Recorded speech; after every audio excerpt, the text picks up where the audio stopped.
Terdakwa kalau nggak bisa berdiri, nggak apa-apa duduk ya. Duduk aja.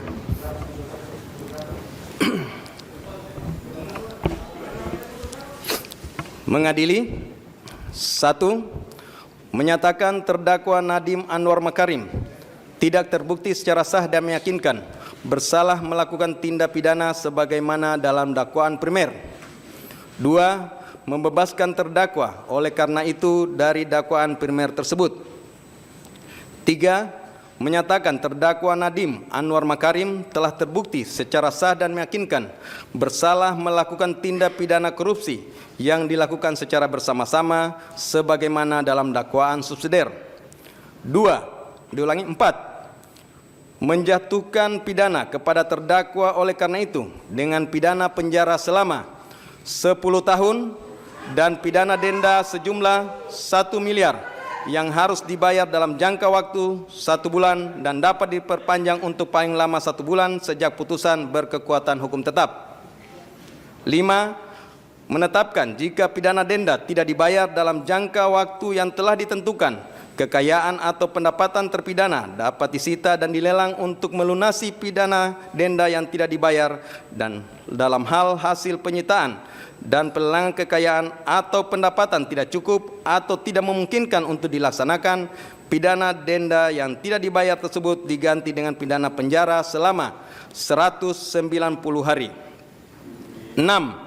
Menjatuhkan pidana tambahan kepada terdakwa berupa pembayaran uang pengganti sebesar 809.597.125.000 rupiah dengan ketentuan apabila terdakwa tidak membayar uang pengganti paling lama dalam waktu 1 bulan sesudah putusan memperoleh kekuatan hukum tetap, maka harta benda terdakwa dapat disita oleh jaksa dan dilelang untuk menutupi uang pengganti tersebut, dan dalam hal terdakwa tidak mempunyai harta benda yang mencukupi untuk membayar uang pengganti, maka diganti dengan pidana penjara selama 5 tahun.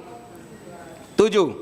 Menetapkan masa penangkapan dan penahanan yang telah dijalani terdakwa dikurangkan seluruhnya dari pidana yang dijatuhkan dengan ketentuan masa selama terdakwa berada dalam rumah tahanan negara diperhitungkan secara penuh, sedangkan masa selama terdakwa menjalani penahanan rumah sejak tanggal 12 Mei 2026 diperhitungkan sepertiga sesuai dengan ketentuan undang-undang.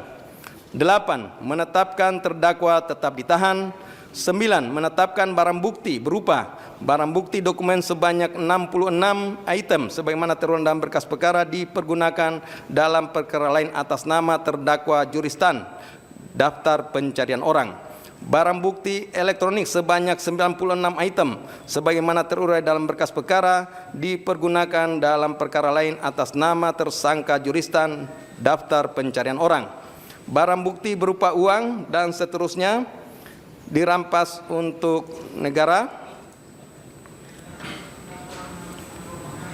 10. Membebankan kepada terdakwa untuk membayar biaya perkara sebesar 7.500. Demikianlah diputuskan dalam sidang permusawaratan Majelis Hakim Pengadilan Tindak Pidana Korupsi Pengadilan Jakarta Pusat pada hari Selasa tanggal 23 Juni 2026 oleh Purwanto S. Abdullah SHMH selaku Ketua Majelis, Sunoto SHMH, Erusman SHMH, dan Hakim ad hoc Tindak Pidana Korupsi Mardiatos SHMKN, Andi Saputra SHMH masing-masing sebagai anggota, yang diucapkan dalam sidang terbuka untuk umum pada hari ini Selasa tanggal 30 Juni 2006 oleh Hakim Ketua dengan dampingi hakim anggota tersebut dibantu oleh Bobi Iskandar Dinata SHMH sebagai panitera pengganti, dihadiri oleh penuntut umum dari Kejaksaan Negeri Jakarta Pusat, terdakwa dengan didampingi para advokat atau penasihat hukumnya.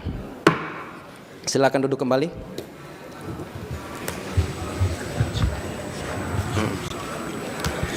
Jadi demikian ya pembacaan putusan.